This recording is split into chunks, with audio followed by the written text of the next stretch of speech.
going to turncoat. They're going to save their own skin and kind of be in it for themselves. And you see this here. There's quite a few apparently of the Jewish people who kind of join Antiochus and play ball with him in this, and they're just not serious about God, right? And I think, you know, I sort of think that we're beginning to see the beginnings of that now, where as it gets tougher to be a Christian and there are more issues involved in Christianity and being in church, and it's not popular, and it's not and there are some problems associated with it, people start falling away. And so you've seen that with the Jewish people here. And so this is where we pick up on verse 32, and it says, "And such as do wickedly against the covenant shall he corrupt with flatteries." And so there were some of those, the Jewish people, who because of flatteries, basically to get in good with the person in power, with the money, with the influence, the guy that had the biggest army, you know, these are bandwagon people. But there's a lot at stake here, and so these folks turn against their own people, against their own God and their own religion, and do what feels good and what they think is going to save them. But the people that do know their God shall be strong and do exploits. And so this is a time period during what they call the Maccabean revolts, and so there are those here that this really struck a nerve with, when he defiled the temple and began to persecute the people and try to take away their religious rights, their ability to worship God. And so there were some then who really rallied together to revolt against Antiochus and this really a pretty powerful movement here, the Greeks. And so it says, and so the ones that do know their God will be strong and do exploits. And so they absolutely did. It was a back and forth, but they were a much smaller group. They were much maligned, not as many weapons. They weren't set up really to probably fight against Antiochus, but they were doing so because the Lord was with them. And so they did great exploits. Again, as we begin to parallel, and I think we should parallel this time and the time that we live in now, and begin to parallel these ideas. You know, there are going to be those who, as we get closer to the end and it gets harder to be a Christian, and in other parts of the world, even today, it is as hard as it gets to be a Christian. I mean, they will kill you if you're a Christian. There are always going to be those who will sell you out. But there are also always going to be those who are faithful, the ones who trust God, the ones who are doing His will, and God can do great exploits through His people. You take somebody or a group of people who are truly followers of Christ, and they seriously want to do His will, and God can do great things through those people. And so don't ever sell short what God can do through just a handful of folks against all odds. He's done it all through history, and He will do it again. And He's doing it today. "And they that understand among the people shall instruct many, yet they shall fall by the sword, and by flame, and by captivity, and by spoil many days." And so there will be some, he says, and they're going to fight. They're going to do great exploits. They're going to teach the people. They're going to begin to tell the people where they're going wrong. They're going to begin to try to bring the people back in to serve God. You know what they're doing? They're sticking their necks out for the Lord. They know that some of these people are going to sell them out to the authorities. They know that Antiochus and his soldiers are after them and going to kill them, and yet they open their mouths and they proclaim God, and they try to teach the people what they need to know to come back to the Lord. And they pay a price for it. They fall by the sword, by the flame, by captivity, and by spoil. And this goes on for many days. But they found they found it worth it to serve their God, right? It was worth it to them to die in all these ways. It was worth it to them to give their lives to bring somebody back to their religion to serve the one true God. Again, that's the attitude I think we're going to need, and we need now, to be serious enough about the word that we're willing to stand up in the midst of whatever it costs us, even to the extent one day likely that it will cost us our lives. And these folks were fallen by sword, flame, and captivity, and yet they still instructed the people and brought many back. And so when they shall fall, they shall be hoping with a little help. They got a little help. They brought some folks in, but many shall cleave to them with flatteries. And so there was still, they brought some of the people back to God, but there were still many who were like, I'm not going to risk it. I'm going to bow down to this foreign power, to these foreign gods, and I'd rather have my neck now than I would serve my God. And so some came back, many did not.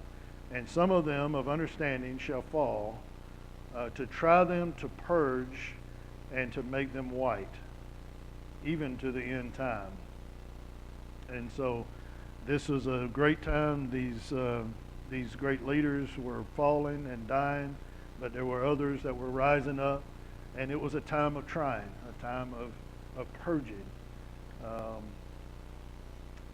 And we find that tribulation worketh patience, the Bible says. And we don't always like to be found in tribulation and to be in trying times and difficult times. But I'll tell you, when the rubber meets the road, I like to say, that's when you really know what you're made of. And that's what you know what the people around you are made of. Before that, there are lots of reasons why people may say, I'm a Christian. There are lots of reasons why people may want to come to church. There are lots of reasons that people may say the things they do, but when somebody puts a gun to your head, then you find out who's real, who really means it. And so that's what you're finding out. That's what these folks found out, is what they were made of. And so as people began to die around them for calling out to the name of the Lord and standing up for God, this was a time of purging, a time to make white, and even to the end time. And so these folks are going to be persecuted all the way to the end. And now we're going to transition now from 35 into 36, just like we did in multiple times before. We're going to transition now into the Antichrist. And it says, because it is yet for a time appointed. And so the end is not yet, but there is an end time appointed. And we need to know that. We've been over this before, but I'll tell you, we need to keep in mind that what's going on today, whatever hardship we're enduring, whatever it looks like that the world is winning, that Satan is winning, that sin is abounding, as we look around and see this, we've got to keep in mind that there is yet a time appointed. And this is not going to go on forever. The world we live in, and the sin and everything that we see, the anti-God movement that is around us, these things must be. And it's part of the free will that God has given us, and for good reason that he has done so. But it's not going to last forever. There's a time appointed when all of it's going to stop. And so we're going to transition now into those end days. And the king shall do according to his will. And notice again that this king is sort of linked to Antiochus. The Antiochus is a picture of the Antichrist. And the king shall do according to his will, and he shall exalt himself and magnify himself above every god. One of the things that we should look for, as always be aware of, is people who magnify themselves above God, particularly people in power, people anybody who exalts himself above God, and this guy is going to exalt himself above every God. No religion, no God, no anything is going to stand in his way of making himself the main attraction, and shall speak marvelous things against the God of gods. He's going to say things against God that would scare you to hear, right? As a Christian, he's going to speak these great blasphemous words. He's going to seem confident as he speaks against our God. He's going to seem confident in his blasphemy. And that's all it takes sometimes for a lot of folks to get led astray, is for somebody to stand up and confidently blare out the blasphemies out of his mouth. There are going to be a lot of people who follow that because they like that loud voice, they like that false confidence, they like that charisma. They want to follow somebody who seems like they can help them. It seems powerful, right? Remember in Revelation, though, that his number is the number of a man. He's still a man. And as loud as he wants to be, and as boastful and brash as he wants to be, he's still a man. And we should never follow a man as if he was God, no matter what. But he's going to exalt himself and magnify himself above every God, and shall speak marvelous things against the God of gods. Remember, big G over little g's. And shall prosper till the indignation be accomplished. This man is going to prosper. He's going to seem like he's doing well. He's going to say these things, and yet he's going to seem prosperous. He's going to have money. He's going to have power. He's going to seem to people. And isn't that how people a lot of times judge somebody? As he speaks great blasphemies against God and still prospers, people are going to say, that's the way to prosper. I mean, that's the way people are. To be prosperous, he's prosperous. He's speaking evil things against the God of heaven, against the God of these Christians. He's speaking these blasphemies, and God is not striking him dead. God is not taking his money. If God were real, he wouldn't allow somebody to speak his name that way and allow him to prosper. And many people are going to follow him because of that, because of his prosperity. And people want to prosper with somebody they see as prosperous. They want to hang around with the guy that's got the money. You remember the guy that left his father's house and took his inheritance, and as long as he was spending money, he had lots of friends. Everybody wanted to spend his money with him, didn't they? But when it was gone, he had no friends left. And so he'll prosper till the indignation, until that time that's appointed, till it's all accomplished. The Bible doesn't make any qualms. God goes ahead and says, this man is going to seem prosperous until he isn't. For that is determined shall be done. The thing that has been determined is going to be done. And that's the end of the prosperity. Listen, the truth is that no matter who a person is, we look around us and people seem prosperous, but that prosperity in the flesh always comes to an end. Have you ever known a rich person who could buy another year of life? Have you ever known a rich person who could take it with him and build himself a heaven to live in for eternity? It's no such thing. And so that time shall be determined. Even though he seems prosperous, God knows there's an end to it, and we know there's going to be an end to it. Neither shall he regard the God of his fathers.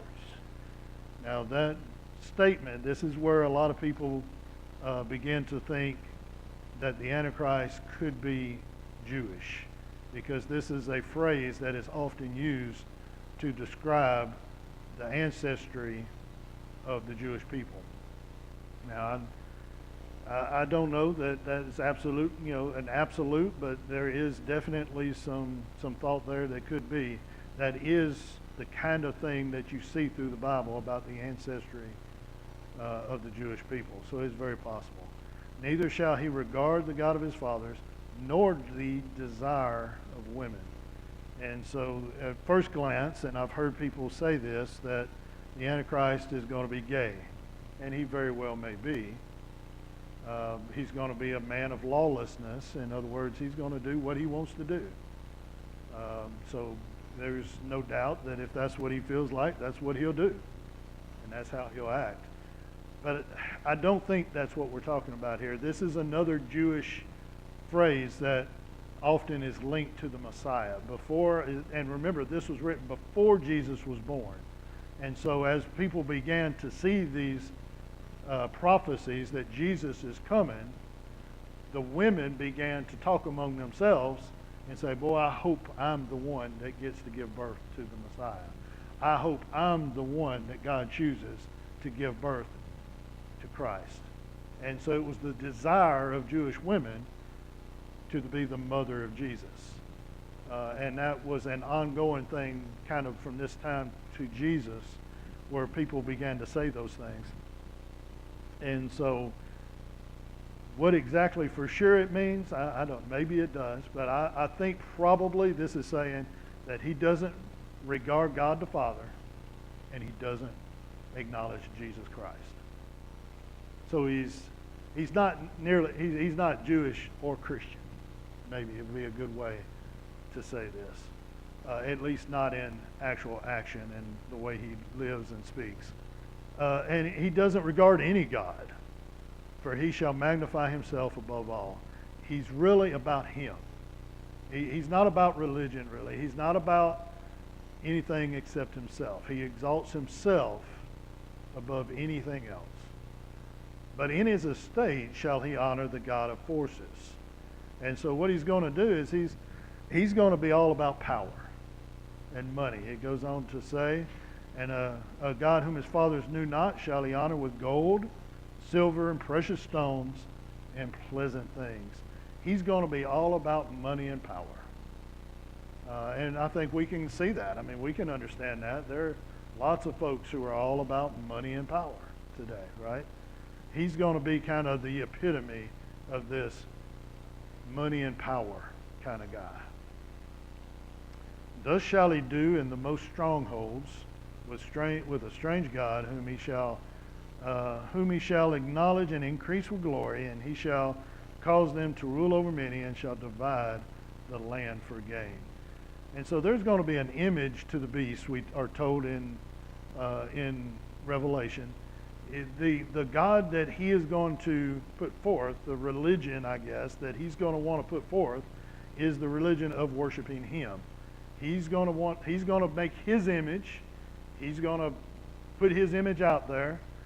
The image is going to be given the ability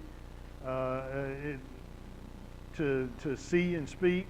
It's going to be a very odd thing. But it's going to be about him, his religion, his image, and he is going to be in the power of Satan. Satan is going to be doing these works through him. He's going to be speaking through him. He's going to be doing mighty works in his behalf, and he's going to increase in glory.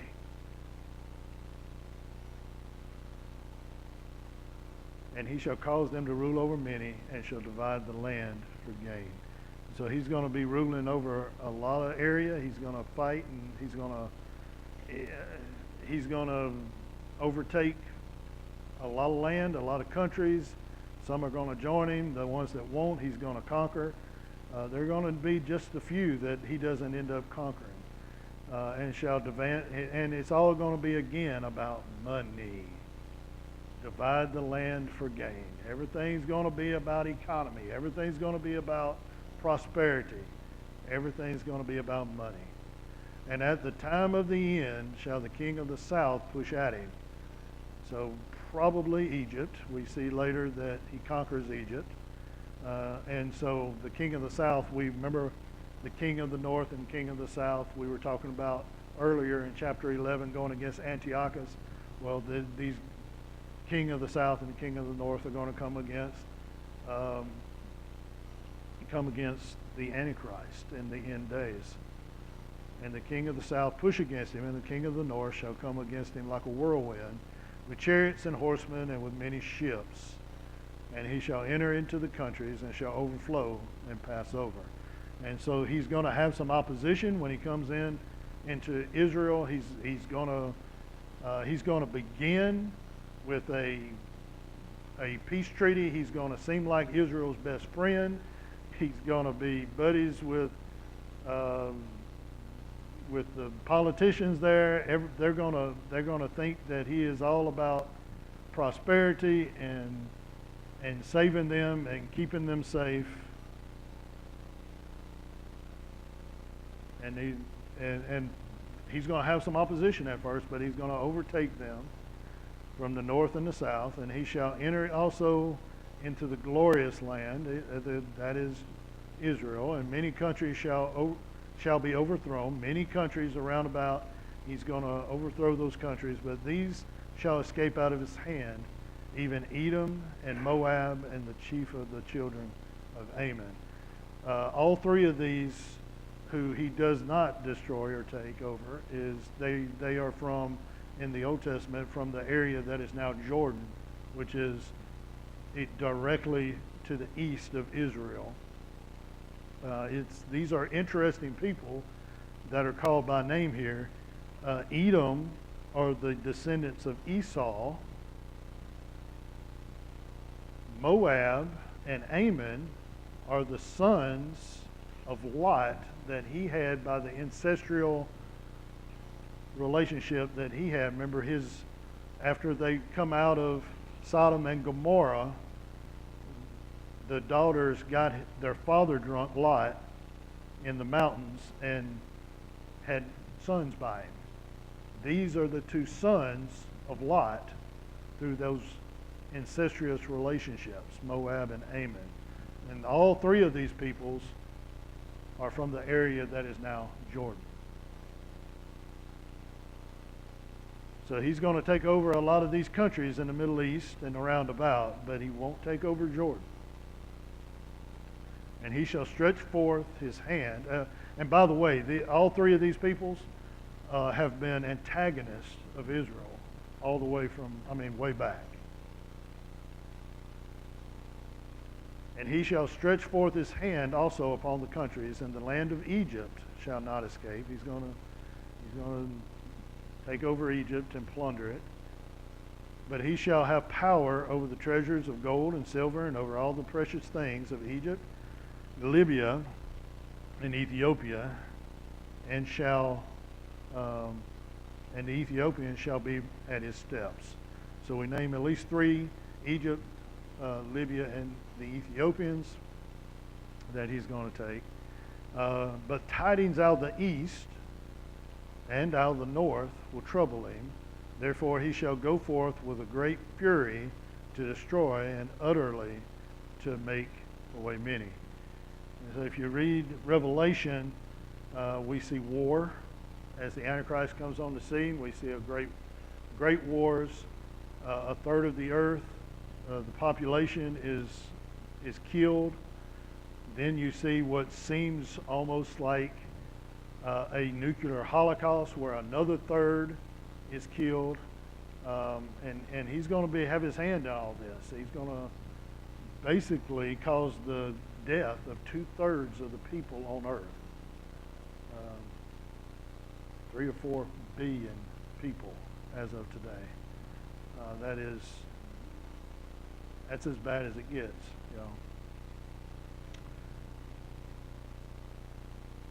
He's going to, as he's doing these smaller wars, then he's going to have some bigger enemies that are coming against him, and so it's going to infuriate him, and he's going to go out and destroy and wipe away many. And he shall plant the tabernacles of his palace between the seas and the glorious holy mountain. So he's going to make his abode. He's going to set up his place where he's at on Mount Zion. We are told that he will actually go into the rebuilt temple and again defile it with the abomination of desolation, very similar to how Antiochus did But Jesus, again, I'll remind you that Jesus tells us in his time, after Antiochus has already done this, Jesus tells us when you see the abomination of desolation spoke of by Daniel the prophet. So he's saying this is a future event. So he's not talking about this one that Antiochus did. He's talking about when the Antichrist comes. And he's going not to set up a picture of Zeus or a statue of Zeus in the temple. It's going to be himself, a statue of himself to be worshipped. And he's going to defile the temple. And it'll be the second abomination of desolation. And he's going to set up his palace, you might say, his operation from Mount Zion. Yet he shall come to his end, and none shall help him. All this is going to happen. He's going to be prosperous. He's going to take over countries. He's going to kill so many people. He's going to lead so many people astray. But the Bible says he will come to his end there on Mount Zion when Jesus comes and destroys him. And none will be able to help him. All his money and all his power and all the people who follow him and all the soldiers and everybody who believes in him and everybody who thinks he's going to help them, there's none who will be able to deliver him out of the hand of Jesus. He will destroy him. And again, we're going to stop. Next time we'll be in chapter 12. It'll be the last chapter. I don't think we can finish chapter 12 tonight, even though we're a little short tonight. But that gives us a little more information about the Antichrist and the end times than the other prophecies that we've seen so far. And so